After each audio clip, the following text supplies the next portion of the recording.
বলতেছে ওই মেয়েকে আমি বিয়ার জন্য আমার নবীজি ওই মেয়ের স্বামী হিসাবে আমাকে ঠিক করে দিয়েছে। সুবহানাল্লাহ।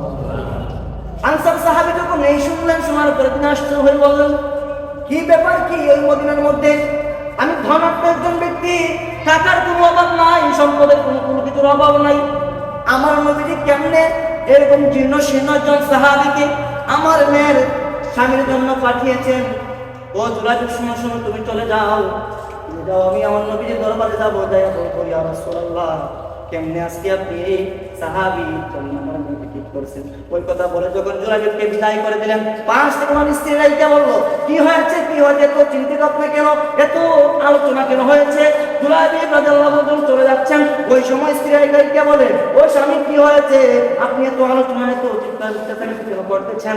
ওই আনসার সাহাবী রাইকা বলে, ও স্ত্রী, শোনো শোনো, আজকে যিনি আজকে আমার দরবারে হাজির হয়েছে উনি কোনো সাধারণ লোক নয়, ওই নবী করিম সাল্লাল্লাহু আলাইহি ওয়াসাল্লাম ওই জুলাইবিবকে আমার মেয়ের স্বামী ঠিক করেছেন আমার নবীজি। ওই জুলাইবিব রাদিয়াল্লাহু আনহু চলে যাচ্ছিলেন, ওই সময় যখন পাশ থেকে আবার ওই যে মেয়ের জন্য আমার নবী যখন জুলাইবিবকে ঠিক করেছিলেন, ওই মেয়ে যখন ওই পাশ থেকে যখন নবীর সেই কথাগুলো শুনতেছিলেন, জুলাইবিবের কথাগুলো শুনতেছিলেন, শোনার পরে ওই মহিলা, ওই মেয়ে বাহিরে আইসা বলে, ও আব্বাজান, আপনি আজকে আমার জন্য আমার নবীজি সুন্দর একজন স্বামী ঠিক করেছেন, যে নবীজি সাইয়্যিদুল মুরসালিন, দু জাহানের বাদশা নবীজি তো আজকে এই স্বামীকে আমার জন্য ঠিক করেছেন। ওগো বাবা, শুনেন, যেহেতু আমি প্রাপ্ত একজন বয়স্ক মেয়ে, আমি বলতেছি আজকে আমি ওই জুলাইবিবকে বিয়ে করবো। সুবহানাল্লাহ বলি।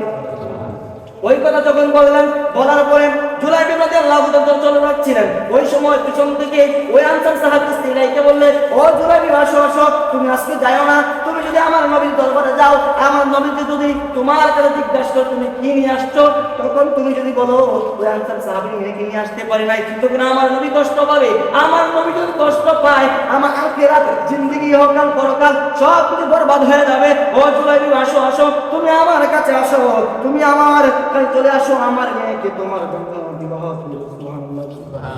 ওই মেয়ে যখন জুলাইবিবের সাথে বিয়া দিবে, আমার নবী সাল্লাল্লাহু আলাইহি ওয়াসাল্লামের দরবারে যখন জুলাইবিব সহ ওই মেয়েকে নিয়ে আমার নবীর দরবারে গেলেন, আমার নবী সাইয়্যিদুল মুরসালিন খাতামুন নবিয়্যিন নূরুন আলা নূর নবী মুহাম্মদ রাসূলুল্লাহ সাল্লাল্লাহু আলাইহি ওয়াসাল্লাম দেখলেন জুলাইবিবের সাথে ওই মেয়েটা আসতেছে। আমার নবী ওই মেয়েকে দেখা, জুলাইবিবকে দেখে তো আনন্দিত হলেন। আমার নবী সাল্লাল্লাহু আলাইহি ওয়াসাল্লাম তাইকে বলেন, ও সাহাবাইকেরাম, দেখো আমার জুলাইবিব আমার কাছে আসতেছে, তুমি দেখো মায়া দুলহা চলে আসতেছে। যখন এই কথা বললেন, নবীর দরবারে যখন ওই জুলাইবিব সহ ওই মহিলা যখন আসলেন, আসার পরে জুলাইবিব রাদিয়াল্লাহু তাআলা আনহু নবীর দরবারের মধ্যে হাজির হয়ে বলেন, ইয়া রাসূলুল্লাহ, নবী গো, আপনি যেটার জন্য পাঠিয়েছেন, ইয়া রাসূলুল্লাহ, আজকে আমি আপনার কাছে এই জিনিস আমি নিয়ে আসছি, ইয়া রাসূলুল্লাহ, আজকে আমার বিয়ে আপনি নবীজি করাবেন। সুবহানাল্লাহ, সুবহানাল্লাহ। আমার নবী সাইয়্যিদুল মুরসালিন খাতামুন নবিয়্যিন নূরুন আলা নূর নবী যখন বিবাহ করানোর পরে জুলাইবিব রাদিয়াল্লাহু তাআলা আনহু তিনি চলে গেলেন।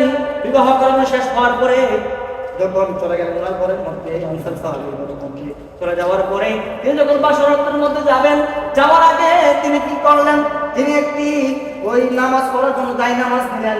তিনার শ্বশুর থেকে শাশুড়ি থেকে বিদায় নিয়ে যখন তিনার স্ত্রী ঘরের মধ্যে যাবেন, যখন বাসর ঘর করবেন, ওই সময় একটা আওয়াজ চলে আসলো, কে আছো মদিনাবাসী, শোনো, তোমরা কে আছো, তোমাদের জান ও মাল দিয়ে আজকে যুদ্ধের ময়দানে তোমরা চলে যাইবা। সুবহানাল্লাহ বলি। তুমি কে আছো, তোমাদের জান ও মাল যা কিছু আছে সব কিছু তোমরা নিয়ে চলে আসো। আমি নবীজি ডাক দিলাম তোমাদেরকে, তোমরা যুদ্ধের ময়দানে যাইতে হবে। ওই সময় জুলাইবিব রাদিয়াল্লাহু তাআলা কানের মধ্যে সেই আওয়াজ ভেসে আসছিল। জুলাইবিব রাদিয়াল্লাহু তাআলা ঘরে মধ্যে ঢোকার পরে যখন কাঠের মধ্যে উঠবেন, যখন তিনার স্ত্রীকে দেখবেন, দেখার আগে যখন আওয়াজ চলে আসছে, তখন জুলাইবিব রাদিয়াল্লাহু তাআলা বললেন, ওই স্ত্রী, শোনো, তুমি যাই নামাজ রাখো, তুমি আমার ওই দেখো আমার একটা তলোয়ার আছে, ওই তলোয়ারটা আমার হাতের মধ্যে দিয়ে দাও। সুবহানাল্লাহ। জুলাইবিব যখন এই কথা বললেন, এই কথা বলার পরে তিনি স্ত্রী বলল, ও আমার স্বামী, শুনেন, আজকে আপনি যুদ্ধের ময়দানে যাবেন কেন? আমার নবী তো আপনাকে রুখসত দিয়ে দিয়েছেন, আপনি ইচ্ছা করলে থাকতে পারেন, ইচ্ছা করে যাইতে পারেন। আপনি কেন যাইতে হবে যুদ্ধের ময়দানে? আজকে আপনি তো যেই বিবাহ নবী করিয়েছেন, নবী তো জানেন যে আপনি আজকে নতুন বিবাহ করেছেন, আপনার কেন যেতে হবে? তখন জুলাইবি রাদিয়াল্লাহু তাআলা আনহা বলে, ও স্ত্রী শোনো শোনো, আজকে তুমি স্ত্রীকে আমি পাইতাম না নবীর কাছে না যাইলে, আজকে তোমার এই ধন সম্পদ কোনো কিছু আমার হইতো না যদি আমার নবীকে না পাইতাম। আজকে আমার নবীর কারণে তোমাকে পেয়েছি, তোমার আব্বাকে পেয়েছি, তোমার সব কিছু আমি পেয়েছি। কার জন্য? আমার নবীর জন্য। আজকে নবীর ডাক দিয়েছে, যুদ্ধের ময়দানে কে যাইবা, তোমাদের জান মাল নিয়ে চলে আসো। আমি জুলাইবিন আজকে বাসর ঘর করবো না, না না না, আমি বাসর ঘরে যেতে পারবো না। আজকে আমি নবীজির সেই ডাকের মধ্যে আমি সাড়া দিয়ে দেবো। ও আমার স্ত্রী শোনো শোনো, আজকে যদিও তোমার সাথে আমার দেখা সাক্ষাৎ আর না হতে পারে, ও আমার স্ত্রী শোনো, কাল কিয়ামতের ময়দানে আমার আল্লাহ যখন আমাকে জান্নাত দিবে, যখন শহীদ মর্যাদা আমার নসিব হয়ে যাবে, তখন কাল কিয়ামতের ময়দানে আমি জান্নাতে চলে যাব, তোমার সাথে কাল কিয়ামতের ময়দানে আমার জান্নাতে দেখা হয়ে যাবে।